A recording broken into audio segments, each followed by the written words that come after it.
Kuku Raadios välja öeldud seisukohad ei pea ühtima Kuku Raadio seisukohtadega.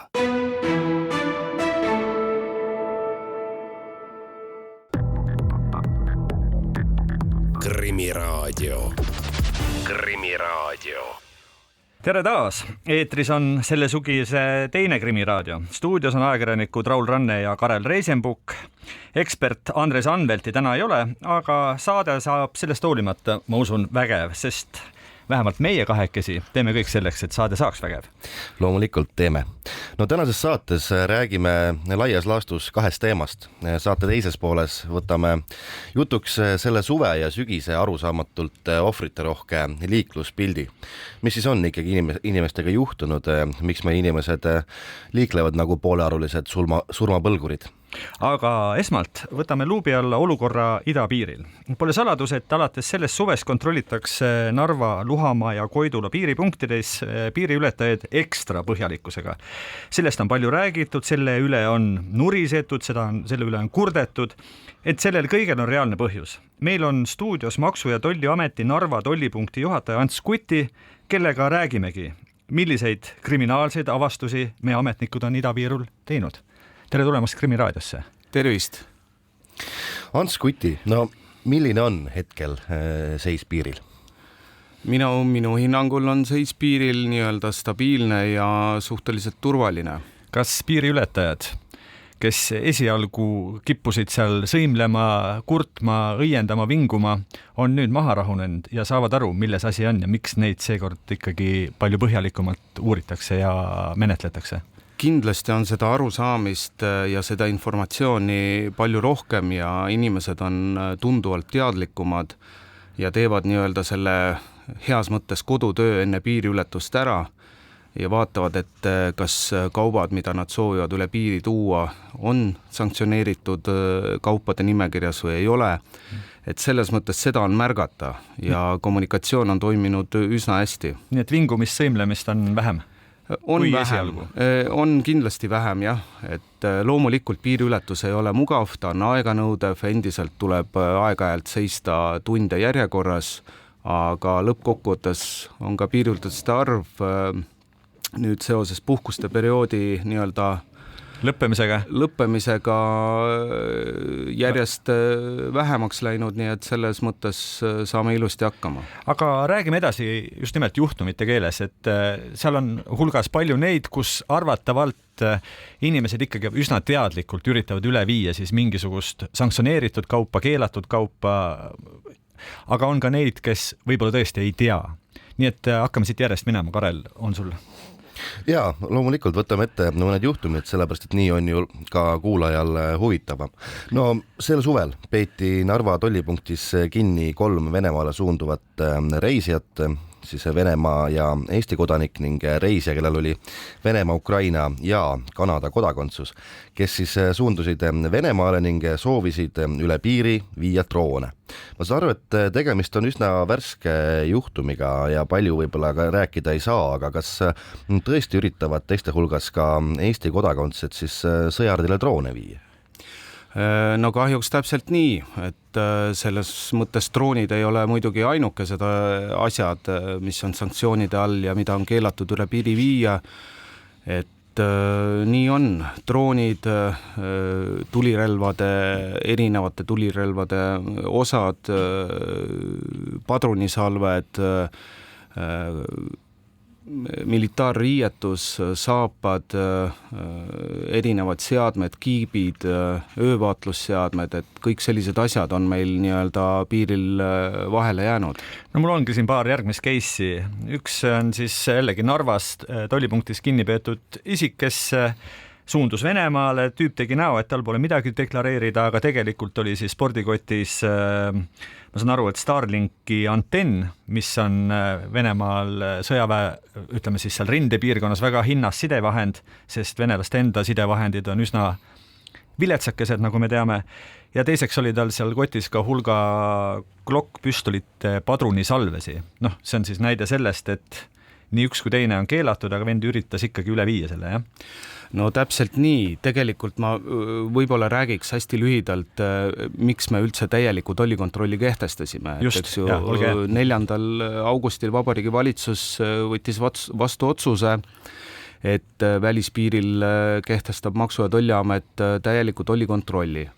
Ja selle aluseks on erinevad ohuanalüüsid ja ka meie maja ohtude hinnang, mis näitaski seda, et tegelikult praegu on kokku juba vastu võetud komisjoni pool 14 paketti, sanktsioonide paketti ja keelatud kaupade nimekiri on juba üle 1000, nii et selles mõttes selline klassikaline riskipõhine tollikontroll, mis on väga efektiivne, aga antud olukorras ta enam sellist otseselt oma eesmärki ei täitnud ja ka meie soovitus oli, et ainult täielik tollikontroll tagab selle, et Maksu- ja Tolliamet suudab tõhusalt teostada järelevalvet välispiiril ja just sellepärast jäid ka need inimesed vahele. Ja need, kes seni või ei teadnud, siis ütleme veel kord, et igasuguste relvaosade üleviimine, no see on lihtsalt keelatud, rääkimata nii-öelda. No tegemist on strateegilise kaubaga, see on igal juhul jah, keelatud, välja arvatud, kui on eriluba. Aga teeme siin väikese pausi. Krimiraadio. Krimiraadio jätkub. Räägime täna huvitavatest, väga kahtlastest ja keelatud kaupade leidudest meie idapiiril. Ja selleks on koos ajakirjanike Raul Ranne ja Karel Reisenbukiga siin Kuku Krimiraadio stuudios ka Narva tollipunkti juhataja Ants Kuti. Me võiksime muidugi järjest võtta ette juhtumid, kus on ka proovitud üle piiri viia siis osade kaupa relvasid, aga ma küsin hoopis niipidi, et kas kogenud tollitöötaja tänaseks, mil meil on need sanktsioonide nimekirjad kehtinud ja sanktsioneeritud kaubad on olemas, et kas kogenud tollitöötajad tegelikult juba kuidagi tunnevad kaugelt ära inimesi, kes üritab midagi salajast üle viia? No, umbes nii, nagu nad tunnevad ära narkomuula sageli. No selles mõttes loomulikult, mida suurem kogemus, seda nii-öelda teravam silm ja peas läheb nupuke põlema, kui midagi on kahtlast, et ei pea just ainult higistamine näitama seda, et midagi võib valesti olla. No seal võib ka olla nii, et lihtsalt mingisugused kuupäevad, mingisugused sihtkohad paberites, mingisugused imelikud nihelemised järjekorras juba annavad kätte, et siin on plaanis midagi, mida ei peaks tegema. Jah, täpselt, et see, kui inimene ei käitu loomulikult, siis see jääb silma eriti kogenud tolliametnikule, et selles mõttes loomulikult. Ma küsiks hoopis niipidi, et nagu me eelmises saatuses rääkisime, siis nende artiklite arv on, nagu te ütlesite, vist 1000. Üle 1000, eks ole. Et mismoodi on võimalik ühel tollitöötajal ikkagi ära tunda, et ta vaatab peale, see võib olla mingisugune täiesti süütu suvaline asi esmapilgul, et näed, et aga tegelikult seda nagu viia ei tohi? No selles mõttes, et loomulikult jällegi kogemus, jällegi see kahtlus, aga reeglina oleme me oma tööd tegemas nii, et kui meil vähegi kahtlus tekib, siis me ikkagi kontrollime täpselt üle, kui vaja teeme kaubakoodi päringuid, võtame kaubast proove, peame kinni, et me kindlasti ei suhtu sellesse nii, et okei, võib minna, et me teeme endale asja selgeks ja reeglina on kõik hästi läinud. No ma saan aru, et murekohaks on sellise nimetada kahese otstarbega kaubad, et ühelt poolt justkui täiesti legaalsed tsiviilkaubad, aga teisalt kasutatavad ka militaarotstarbel ja vot nendega on suur probleem teha siis vahet, mis ta parasjagu on. Tegelikult ei ole suur probleem, lihtsalt mõned asjad võtavad aega. Ma toon ühe näite. Siin üks tüüp, kes teil üle piiri käis minu teada kas kuu jooksul 17 korda või rohkemgi, jäi silma, sai nii-öelda lipukese külge ja siis, kui mingil hetkel teda siis tõsisemalt ette võeti, siis avastati, et tal on seal kotis allveekostüüm, mida ei tohi viia, sain ma õieti aru? On selline case olnud või tuleb teile meelde? Tähendab, selline vahejuhtum oli jah, nüüd siin natuke aega tagasi, kus oli sukeldumiskostüüm inimesel ja inimene intervjuu käigus ei suutnud ka seda väga hästi põhjendada, mis eesmärgil ta seda viib ja sai selgeks hästi kiirelt, et seda ei tohi viia ja inimene praegu on asi menetluses. Mis tal veel selgeks sai? Et kus see siis ikkagi pärit oli ja mis ta sellega peale hakata tahtis? Niivõrd sai see ka selgeks või selgemaks teile näiteks? No natuke sai selgemaks küll. Kahjuks on nii, et sanktsioonidega seotud rikkumised on Kaitsepolitsei ameti menetluspädevuses ja teatud tähendab, kui juhtumi kohta on algatatud kriminaalmenetlus, siis ma detailidest rääkida ei saa. No aga lähme juhtumitega edasi. Ühe naise kotist näiteks leiti kõikvõimalikesse peidikutesse isegi pesu vahele pistetud siis suurem hulk eurosid. Naine ise väitis, et näiteks karbis, kuhu oli samuti peidetud hulk eurosid, on hoopis kommid ja nii edasi, et väidetakse ju piiri peal kõike. Tähendab, ma täpsustan üle, et raha siis ei tohiks ikkagi üle piiri vedada, aga siiski seda massiliselt tehakse. Jah, eurokupüüre ja Euroopa Liidu teiste liikmesriikide, kellel on oma rahvusvaluuta, et selle väljavedu sularahas on keelatud. On teatud erandid, aga kokkuvõttes on ta keelatud.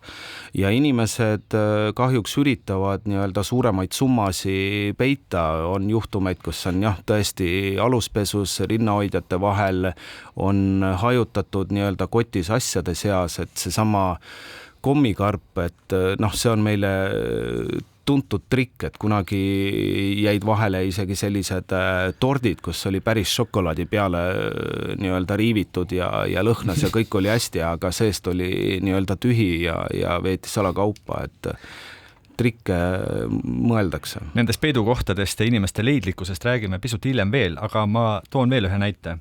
Nimelt jällegi Narva tollipunktis, kus teiegi töötate, siis Vene kodanikust meesterahvas, kes küllap oli siis ka gurmaan, leiti 2 pudelit väga hinnalist punaveini Prantsusmaalt. Ju siis Venemaal on neid, kes tahaksid siis maksku, mis maksab juua kodumaal kalleid veine, aga nagu mina aru saad, enne kui see sõda lõppenud ei ole ja see Kremli peremees vangi pole pandud, väga kalleid veine Prantsusmaalt ikkagi Venemaal juua ei tohiks või ei saaks või kuidas sellega on?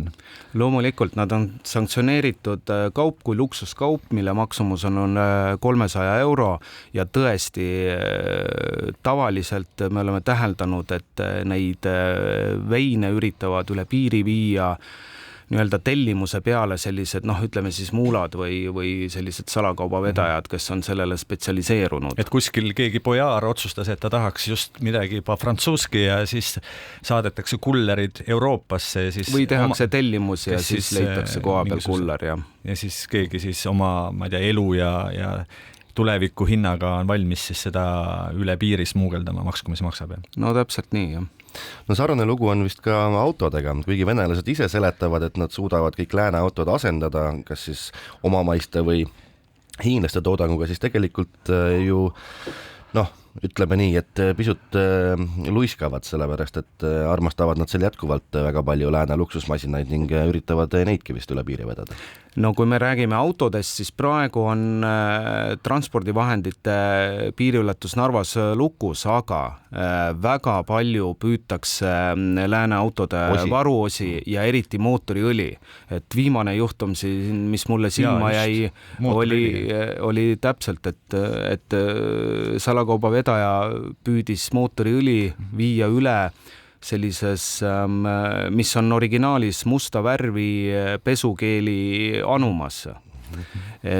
Aga tolliametnikul tekkis kahtlus, tehti kork lahti ja selgus, et on kvaliteetne mootoriõli sees, et igatepidi üritatakse. See on väga väärtuslik kaup praegu, sest mootoriõli tõesti, autod vajavad õlivahetust ja nii edasi.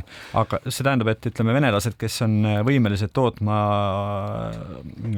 suurtes kogustes rakette ja muid surmarelvi, ei ole võimelised jätkuvalt tootma kvaliteetset masinaõli ja seetõttu et seal siis oma välismaa autodega edasi sõita, siis peavad seda jällegi smuugeldama üle piiri, kust iganes seda siis võimalik tundub nii, et see õli on päriselt üks selline defitsiit. Aga kas autodega, kui ütleme konkreetselt, keegi tuleb autoga üle piiri, ma ei tea nüüd, kas Narvast üle piiri autoga tänapäeval üldse saab? Ei saa Luhamaal Koidulas. Aga olete kuulnud, et kas niisugust autodega trikitamist, et seal mingid paberid on midagi seal vahetatud, muudetud, et ühesõnaga üritatakse siis kuidagi ühekaupa neid autosid ikkagi üle sõidutada, seda tuleb ette? Tegelikult tuleb ette ja üsna tihti püütakse nii-öelda kasutada jutumärkides Venemaad transiitriigina ja viia kusagil Kasahstani või Usbekistani või Armeeniasse, aga me oleme kõik need juhud nii-öelda tõkestanud selle piiriületuse ja selle katse neid autosi üle piiri viia. Krimiraadio. Krimiraadio on tagasi, stuudios on ajakirjanikud Raul Ranne ja Karel Reisenbuk, meiega on siin ka Narva tollipunkti juhataja Ants Kuti ja me räägimegi sellest, mis toimub idapiiril. No ennist sai siin mainitud väga selliseid huvitavaid peidukohti, küll seest tühjad tordid ja rinnahoida ei ole vist kõige sellisem huvitavam peidukoht, et Ants Kuti küsingi, mis on võib-olla kõige sellisem ekstravagantsem kaup ja võib-olla kõige sellisem leidlikum peidukoht, mille te Narva tollipunktis olete avastanud? No kaupade osas on keeruline öelda, sest üritatakse viia kõike, mis on keelatud ja mis on lubatud, eks ju. No võib-olla viimase aja kõige suurem ohoo ikkagi. Ja loomad, ma ei kujuta ette. Aga selliseid mikrokiipe on muidugi keerulisem avastada, aga samas meil on nii-öelda röntgenid kasutusel, mida me ka kasutame, et aga kui selline minu jaoks, mis ta nüüd huvitav on, isegi võib-olla kurb, et isegi laste vankris magava lapse madratsi sisse on üritatud, on peidetud salakaupa ja on üritatud siis üle piiri minna eeldusega, et siis äkki tolliametnik ei hakka seda last häirima ja kontrollima ja oleme selliseid avastusi teinud ja viimasel ajal, et selles mõttes, mitte viimasel, selles mõttes selle aasta jooksul, et see on selline, mis kohe jäi meelde mulle, et kasutatakse kõiki võimalusi. Aga mingitest kaupadest, mis võib-olla viimasest ajast meenub, ma saan aru, et mikrokiibid on küll kõige minevam, kõige nõutum kaup Venemaa poolelt, aga mulle tuleb meelde hoopis vastupidine liiklus, kus keegi üritas nii-öelda relvataoliste asjade laadungiga tulla Venemaa poolt siiapoole. On mingisugune Airsoft või mis iganes, mis mängud need on, need suurte inimeste sõjamängud ja see tavaar oli nagu seotud selle konkreetse sõjamänguga, aga nagu ma aru saan, oskaja mehe käes on nad kõik ikkagi kokkuvõttes relvad, millega saab teha päris palju pahandust ka nii-öelda päriselt. Loomulikult ja need Airsofti varustus ja relvad ja relvaosad, et neid ikka liigub ja sealt poolt tellitakse neid ka posti teel, kui ka üritatakse füüsiliselt üle piiri tuua, et selles mõttes neid juhtumeid on. Ma küll praegu sellist suurema koguse juhtumit mulle küll ei meenu, aga neid juhtumeid on. Üleüldse alates 8. augustist, kui Maksu- ja Tolliamet rakendas täielikku tollikontrolli, siis tänaseks on ainuüksi Narva piiripunktis me oleme avastanud pea 400 sanktsioonidega seotud rikkumist, et neid on päris palju ja see täielik kontroll on ennast minu hinnangul, kui ma julgen öelda, et ma olen professionaal sellel alal, et see on täiesti õigustatud meede olnud. Ma küsingi nüüd niipidi, et kui paljud nende juhtumite puhul on sellised teadlikud, nii-öelda riskile minekud, kuriteole minekud ja kui paljud on sellised juhtumid, kus me saame rääkida, et see on puhas teadmatus. Inimene ei ole teinud kodutööd, jah. Ma arvan, et see suhe on, kui me võtame kõik rikkumised nüüd, ütleme 400 rikkumist, mis pea 400 oleme tuvastanud, siis nendest Nendest umbes 6-10% on sellised, kus on inimene ikkagi teadlikult soovinud tolli eest varjata, aga väga palju, nagu ise näete, on just teadmatusest, et kodutöö on tegemata ja seesama mootoriõli või sularaha või siis luksuskaubad, veinid, elektroonika, mobiiltelefonid, iPhone'id näiteks kallid, mis käivad ka selle luksuskauba alla, et inimesed oma teadmatusest lihtsalt võtavad kaasa nende õnn, et nad ausalt deklareerivad ja siis selgub, et nad ei saa selle kaubaga edasi ja siis neil on võimalus lihtsalt see kaup tagasi viia lähteriiki. Ehk et siin tuleks inimestele nüüd öelda, tehke kodutööd. Absoluutselt, et mina kiidan ka oma maja kommunikatsiooni ja kõiki ajakirjanikke, kes on pressibriifingutel viibinud, ja jaganud seda informatsiooni ja kutsun inimesi üles, et külastage meie kodulehte, kui teil on tõesti tekkinud mõjuv põhjus, et te peate seda riiki külastama, siis külastage meie kodulehte, vaadake, mis kaupu tohib, ei tohi viia, tehke see kodutöö, kasutage meie infoliini, tolli infoliini, kirjutage meile, kui tõesti midagi ei segaseks, siis võib piiril küsida tolliametniku käest, aga kindlasti ausalt deklareerida, sest nii kui on peidetud, siis on hoopis teine lähenemine. Muide, kas on viimasel ajal ka mingisugune tendents, mingisugune kaup, mis on kuidagi nagu võib-olla isegi arusaamatul kombel hakanud ilmuma sinna piirile ja inimesed laiutavad käsi ja ütlevad, seda me ei teadnud. Ma saan aru, et te praegust eelnevaga tahtsite öelda, et lugege vähemalt need 1000 nimetust ja üle selle siis läbi ja kontrollige, kas võtate kaasa, aga siiski, et kas on midagi, mida inimesed jätkuvalt teevad, ehk on räägitud, seletatud, õpetatud? Kõige rohkem on muidugi mure sularahaga, sest inimesed soovivad seda sularaha kaasa võtta ja nad ei tutvu eranditega ja suures koguses sularaha väljavedu on selles mõttes keelatud ja kui inimene läheb Venemaale ja soovib seda näiteks oma vanavanematele edasi anda või üüri maksta nende eest või veel, kõik siuksed, see raha kasutus on juba nii-öelda mitte õigustatud ja sanktsiooni all. Eranditest rääkides, siis mis on see suur kogus sularaha, et kui ma ei tea, reisile lähen, seal paarsada eurot kaasa võtan, sellega ma veel pääsen läbi?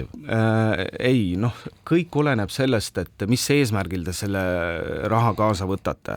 Et ma küll võib-olla natuke eksitavalt ütlesin, et suur kogus, et nii ei saa öelda, sellepärast, et komisjon sanktsiooni loojana ei ole määranud seda kogust.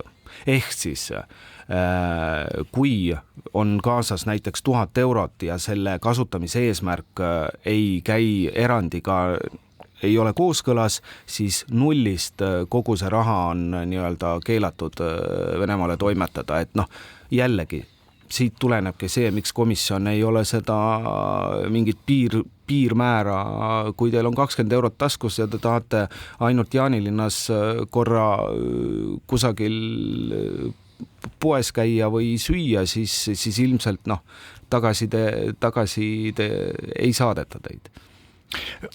See kõik on see, mis puudutab nagu piiri või nii-öelda ametlikku ületamist. Aastate jooksul, aegade jooksul on olnud päris palju jutte sellest, kuidas kõikvõimalike voolikute, allveeseadeldiste ja võib-olla ka droonidega üritatakse üle jõe siis nii-öelda tollipunkti ja piiripunkti kõrvalt midagi seal korraldada. Kas viimasel ajal, nüüd, millal on see kontroll tihedam ja tõsisem, on ka kuulda olnud, et üritatakse uuesti ja uuesti? Ma saan aru, et see rohkem on küll piirivalvetöö ja nende maa, aga siiski? Viimasel ajal on neid juhtumeid väga-väga vähe. Minu kindel veendumus on, ma tean ka kolleege Politsei- ja Piirivalveametist, et piirivalve teeb oma tööd väga hästi, aga tõesti Narvas mäletan juhtumid, kus oli piirituse voolik nii-öelda läbi veehoidla veetud, on juhtumeid, kus droonidega on narkootilisi aineid üle jõe toodud ja väga palju on olnud selliseid garaažis ehitatud poolallvee seadmeid, millega siis salasigareti toimetati, aga piir on praegu hästi valvatud ja piir peab, et selles mõttes ei olegi praegu näiteid tuua. Aga selge, Narva tollipunkti ülem Ants Kutti, ma tänan teid, et te tulite saatesse ja edu teile siis seal idapiiril. Krimiraadio. Krimiraadio jätkub. Stuudios on jätkuvalt ajakirjanikud Raul Ranne ja Karel Reisenbuk. Saate esimeses pooles rääkisime sellest, mis toimub meie idapiiril. Nüüd aga vahetame teemat. Läinud suvi oli liikluses, ütleme otse, traagiline. Väga palju oli õnnetusi, väga palju oli surmaga lõppenud õnnetusi. Ja paraku peab tõdema, et suvi kestab veel. Kui lubate, siis ma loen väga lühikest ajaperioodist ette mõne juhtumi. 7. augustil hukkus Tallinnas mikrobussi ja mootorratta kokkupõrkes 45-aastane mootorrattur. Nädalapäevad hiljem suri haiglas ka bussi juhtinud 40-aastane naine. 10. augustil hukkus Pärnumaal teelt välja sõitnud autos kinnitamata turvavööga 31-aastane mees. 15. augustil hukkus Jõelähtmes teelt välja sõitnud autos 68-aastane mees. 26. augustil hukkus Rakveres vastu posti sõitnud 28-aastane mootorrattur. 1. septembril hukkus Raasikul autoga vastu puud sõitnud 33-aastane mees. 2. septembril hukkus Muhu vallas veoauto alla jäänud 67-aastane mees. 4. septembril hukkus Tallinnas prügiautolt löögi saanud naine. 5. septembril hukkus Kose vallas autoga kokkupõrgenud 17-aastane mootorrattur. 7. septembril hukkus Tartu lähistel sõiduauto ja matkabussi kokkupõrkes 68-aastane kaasreisija. No need numbrid on märgilised. Krimiraadiol on nüüd hea meel tervitada telefonil politseikolonel leitnant Sirle Loigot. Tere! Tere päevast! No üks viimase aja kõige traagilisem õnnetus juhtus augusti lõpus Laulasmaal, kus siis vastu puud sõitnud autos hukkusid 2 17-aastast poissi.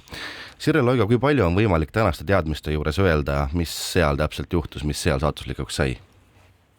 No kui me räägime sellest Laulasmaa õnnetusest, siis tegemast on kahtlemata kindlasti väga traagilise õnnetusega ja ütleme, et taoline õnnetus peaks meid kõiki panema mõtlema, et kas mina saan tulevikus midagi teha, et sellist tragöödiat nii-öelda ära hoida. Alustades sellest, kuidas ma räägin kodus oma lastele, kuidas tuleb liikluses käituda, kuidas panna siis need noored uljast pead oma elus nägema ohte, just seda eriti liikluses, mida see kõik endaga nii-öelda nagu kaasa toob.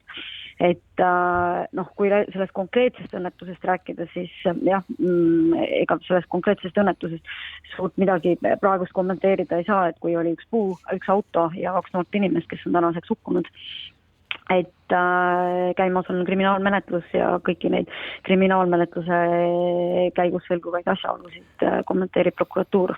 Kaasa arvatud seda, et kas nad olid joobes või kas neil olid seal, ma ei tea, turvavööd kinni ja kõik need asjad, mis seda surma võisid veel põhjustada? Jah, kõik kriminaalmenetluses puudutavaid asjaolusid, mis on selle menetlusega seotud, kommenteerib prokuratuur. Kui nüüd tulla sellelt üksikjuhtumilt ikka üldisema peale, siis te olete ju nõus, et siin viimastel kuudel ja ütleme läbi kogu suve on neid juhtumeid liiga palju, väga palju. Miks see nii on? No jah, tõesti, kõik need sõnad liiga palju, väga palju on väga asjakohased. Kui me võtame selle aasta, siis 2024. aasta suve, siis juuni kuni august liikluses elu kaotas 25 inimest. Ütleme, et viimase 5 aasta jooksul ei ole olnud see number nii suur. Eelmisel aastal näiteks oli see number 14, ehk siis sellel aastal on 11 inimest rohkem kaotanud liikluses oma elu kui seda suvi varem. Et paratamatus on see, et kui meil on selline ilus kui suvi, kui on palju soojasid, ilusaid suvepäevasid, siis liikluses kahjuks see ilus soe suvi kajastub pigem nendes traagilistes numbrites. No miks see nii on? Mis see ilus suveilm siis teeb, et inimesed ikkagi unustavad valvsuse või muutuvad kergemeelseks ja vajutavad aga gaasi või mis seal juhtub siis? No eks see on, meil on tehtud ka Tallinna Tehnikaülikoolis üks lausa uurimistöö, kus ikkagi väga selgelt tuli välja see, et kui meil on soe suvepäev, kus temperatuur on üle 25 kraadi, siis hakkavad juhtuma just need rasked inimkannatanutega ja hukkunutega liiklusõnnetused. Et eks see selline soe ilm teeb inimese uimasemaks, liikluses rohkem tähelepanematuks ja kui me vaatame ka neid selle aasta õnnetusi, siis meil on liikluses hukkunud 7 mootorratturit. Eelmisel aastal oli siis samal ajal see number 5. noh, nende meil on paratamatult on see, et kui on ilus suvi, siis meil on neid kergliikureid, mootorrattureid, jalgrattureid, kõiki on meil liikluses nii-öelda rohkem, ja ilmselt ka inimesed ikkagi suvel ilusa ilmaga lähevad kodust rohkem välja, mitte ei tee selliseid tubaseid toimetusi, liigeldakse rohkem, sõidetakse rohkem ja see toob ka kaasa siis paratamatult rohkem neid traagilisi õnnetusi ja kui vaadata nende selle aasta õnnetuste sisse, siis ei saaks öelda, et sealt jookseb välja mingi selline nagu muster on ja, et kas meil juhtuksid õnnetused noortega, kas meil juhtuksid õnnetused ainult kaherattalistega, ei, meil on ikkagi kõiki liiki õnnetusi ja kõige rohkem tegelikult meil sellel aastal ikkagi liikluses on hukkunud neid sõiduautojuhte ja neid sõiduautojuhte on ikkagi 10 võrra rohkem, kui seda on aasta varem siis. Kas need liiklusõnnetuse põhjused kuidagi aastate jooksul on muutunud või on ikkagi jäänud samaks, ma ei tea, joobes ilma turvavööta või on mõni uus tendents, millega juhid kipuvad patustama? No meil ei ole tegelikult, kui me räägime liiklusõnnetuste peamistest põhjusteks, siis on need kiirus, turvavarustuse mittekasutamine ja joobe. Ja täpselt sellises pingereas, nagu ma need ette lugesin, täpselt nii need ka nii-öelda need põhjused esinevad, ja see ei ole muutunud siin tegelikult ei viimase 15, viimase 10 aasta jooksul ja ka mitte sellel aastal, et peamisteks põhjuseks, miks inimesed liikluses viga ja surma saavad, on liigne sõidukiirus, turvavarustuse mittekasutamine. See võib tunduda täna absurdsena, et kuidas see võimalik on, et meil ikka inimesed, et meile tundub justkui, et meil tegelikult selle turvavarustuse kasutamisega ei ole probleemi. Aga kui me vaatame seda, kui palju inimesi õnnetustes hukkub, kellel ei ole turvavööd peal, siis see number on tegelikult ikkagi väga suur. Osade kuulajate jaoks või väga paljude kuulajate jaoks on kõik need, mida nüüd Karel ka selle saatelõigu alguses ette luges, need juhtumid justkui mingisugune statistika või number, õnneks, mille kohta nagu tundub, et see kõik ei puuduta mind ja minuga kindlasti ei juhtu.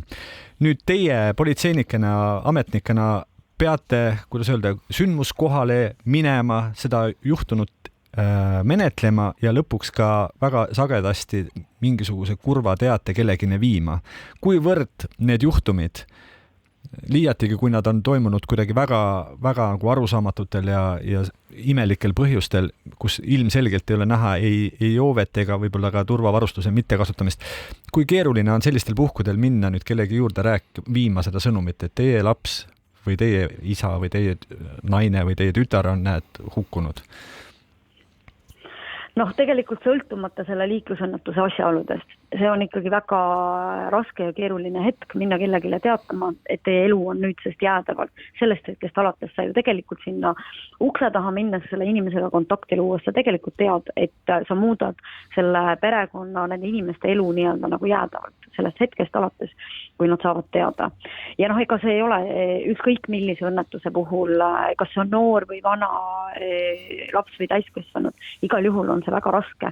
Ja eks politseinikud ei ole ka ikkagi tehtud ju terasest, et me kõik oleme inimesed, et ega need ei ole lihtsad juhtumid ka nii-öelda nagu politseinikele ja seda enam tegelikult teeb nii-öelda kõige kurvemaks see, et kui sa tegelikult näed, et neid inimesi oleks, neid elusid oleks võimalik liikluses säästa, kui me paneks turvavöö peale, kui me ei kihutaks arutult, kui me oskaksime liikluses neid ohte näha, et selleks ei pea tegema mingisuguseid, ma ei tea, mingisuguseid imeasju, et piisaks väga lihtsatest, elementaarsetest asjadest liiklusest ja me ei räägiks nii drastilisest ja nii traagilistest numbritest.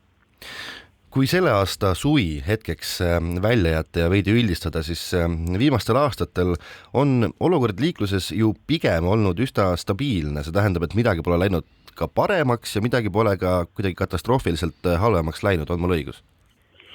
Kui me väga selline üldistatud plaanis ütleme, siis ega meil ei ole liikluses suuresti midagi nii-öelda nagu muutunud. Me oleme viimastel aastatel just nimelt sellise nagu platoo peal, kui me vaatame nii-öelda sellist suurt pilti, et see inimkannatanutega liiklusõnnetuste arv kõigub võib-olla selline 10% piirimail, vigastatutega samamoodi. Eelmisel aastal muidugi hukkunute kasv tegi ikkagi päris suure hüppe. See hukkunute arv meil ikkagi on on, noh, ütleme, et see jääb igal aastal kuskil sinna 50 kanti, kas siis mõnel aastal on olnud isegi alla 50, on ju, aga noh, eelmisel aastal näiteks siis õnnetuste hukkunute arv oli 9 võrra rohkem kui seda aasta varem, on ju. Et noh, see on juba selline number, mis ikkagi paneb nii-öelda nagu pead vangutama, et noh, kindlasti on siin ka see, et ütleme, et ajas meil on läinud, meie teed on läinud turvaliseks, meie sõidukid on läinud turvalisemaks, on ju, et noh, mujal maailmas ka trend on ikkagi selline, et liikluses inimesed saavad rohkem raskelt viga, on ju, aga noh, nad ei hukku liikluses, on ju, aga noh, meil ei ole selles mõttes ka seda nii-öelda nagu ei saaks öelda, et noh, meil oleks paranemist, on ju, et see pilt on ikkagi suhteliselt sarnane, need põhjused on jäänud suhteliselt sarnaseks, on ju, ja noh, siis see panebki ikkagi nagu pead vangutama, et noh, et kuidas me siis ei saa nagu aru sellest, et purjus peaga minnes autot juhtima, noh, ükskõik, isegi ka jalgrattaga purjus peaga minnes sõita, on ju, siis tegelikult noh, ma panen enda ja teiste elu seal liikluses ikka juhtu. Meil on ju üsnagi karmid karistused kiiruse ületamise eest, meil on tegelikult üsna tõsised karistused joobes juhtimise eest, meil on tehtud 1,2 selleks, et inimesed, noh, kuidas öelda, sunniviisiliselt hoida eemal või et nad ei teeks rumalusi ja ei läheks näiteks juudes peaga rooli või ei kiirustaks liialt ja nii edasi. Nüüd küsida oleks siis, et mida veel teha või kas me peame leppima teadmisega, et me paraku olemegi sellised ida-eurooplased ja rallisõbrad ja noh, ei ole veel ikkagi arenenud sinna, et olla mõistlikud liiklejad. Noh, kui vaadata meie tänavapilti, siis noh, ilmselt tuleb tunnistada, et ega me oma liikluskäitumise poolest oleme küll sinna pigem Ida-Euroopa poole, et ega meil sealt sinna Põhjamaadesse ei ole midagi nii-öelda nagu eeskujuks tuua. Aga kui me räägime sellest, et mida me saame teha paremaks, on ju, siis noh, kindlasti meil on tegelikult neid meetmeid, mida me saaksime nii-öelda nagu teha. Noh, selge on see, et ütleme, et meie tänavatel keskmine sõiduk, millega eestlased sõidab, on 14 aastat vana. See ei ole väga turvaline sõiduk. Meil ei tule siin lähiaastatel kõiki mingisuguseid neljajalisi teid, mis aitaks neid liiklusõnnetusi vähendada, et noh, me peame ikkagi vaatama, mis me saame siis siin teha, ja tegelikult noh, meil on ikkagi vaja sellised riiklikult tasemel selliseid meetmeid, et mina olen täiesti veendunud selles, et noh, isegi kui me teeme veel trahve suuremaks, et määrame inimestele rangemaid karistusi, siis tegelikult need ei või ära, need on väga võib-olla noh, mõni üks liiklusõnnetus, mis jääb sellepärast nii-öelda nagu toimumata, et inimene lihtsalt trahvi hirmus jätab selle joobes peaga sõitmise nagu tegemata. Aga kindlasti meil on nagu selliseid noh, nii-öelda veel meetmeid, mida me saaksime teha, et muuta sellist üleüldist nii-öelda ikkagi sellist liiklusturvalisemaks. Noh, see sama veapunktisüsteem, millest on siin aastaid räägitud, mida tegelikult, mis seisab nii-öelda nagu poliitilise tahte taga, noh, keskmise kiiruse mõõtmine, sest et noh, mujal maailmas ikkagi selge on see, et muu maailma praktika näitab, et kui me mõõdame lõigu keskmise kiirust, siis on see kordades nii-öelda turvalisem, sest inimene on sunnitud teatud kilomeetrite jooksul ikkagi, noh, ta ei saa sõita sealt üle, aga kui me räägime sellest statsionaarsest või teisaldatavalt kiiruskaamerast, siis inimene võtab ainult selle kaamera vahetuses läheduses selle jalased gaasipedaali pealt ära ja edasi ta sõidab ikka nii, nagu ta sõidab. Mis see veapunktisüsteem tähendab, et sisuliselt siis vaadatakse kõiki rikkumisi ühise kogumina, saan ma õigesti aru? Ei, tegelikult veapunktisüsteem tähendab seda, et ütleme, et kui te panete toime teatud rikkumise, siis sellega kaasnevad siis nii-öelda on selline arvestussüsteem, kus siis kui te panete teatud rikkumise, sinna ei lähe kõik rikkumised, näiteks tehnilised mingi seisundirikkumised või noh, seal on noh, teatud rikkumised, ikkagi ütleme, et me räägime sellistest rikkumistest, mis on liiklusohtlikud ja millel on ikkagi mõju liiklusohutusele, et kui te panete toime näiteks siis noh, ma ei tea, mingi kiirusületamise, siis te saate selle eest siis teatud arvu nii-öelda nagu punkte ja kui teil koguneb täis, ütleme, selle visiooni kohaselt oli siis see number oleks siis 12 veapunkti, siis teie juhtimisõigus peatub. Teil on võimalus, et ennem kui need punktid hakkavad täis kogunema, et te lähete näiteks koolitusele, käite läbi seal mingisugusele rehabilitatsioonikoolitusele, kus psühholoog räägib teile, miks kiiruse ületamine on ohtlik, proovib teid nii-öelda ikkagi panna mõistma, et see käitumine, kuidas te liikluses käitute, et noh, see ei ole kõige õigem, selles mõttes, et see on ohtlik teile ja nii-öelda nagu endale, et noh, see on nagu veapunktisüsteem, et panna ikkagi, ütleme, et need inimesed, kes panevad igapäevaselt toime palju siis selliseid rikkumisi, et nendelt mingisugusel hetkel kaoks siis ära ikkagi nagu juhtimisõigus on ja selleks, et oma juhtimisõigus tagasi saada, selleks nad peavad hakkama riigile tõestama, et nad on ikkagi selles mõttes väärilised selleks, et nad võiksid see liikluses osaleda. Krimiraadio hakkab vaikselt lõppema, aga lõpetuseks, Sirle Loigo, küsin, et kui palju teie kogemuse järgi mõjutab liiklust, olukord ühiskonnas, kõik see kuidagi majanduslik surve, ärevus?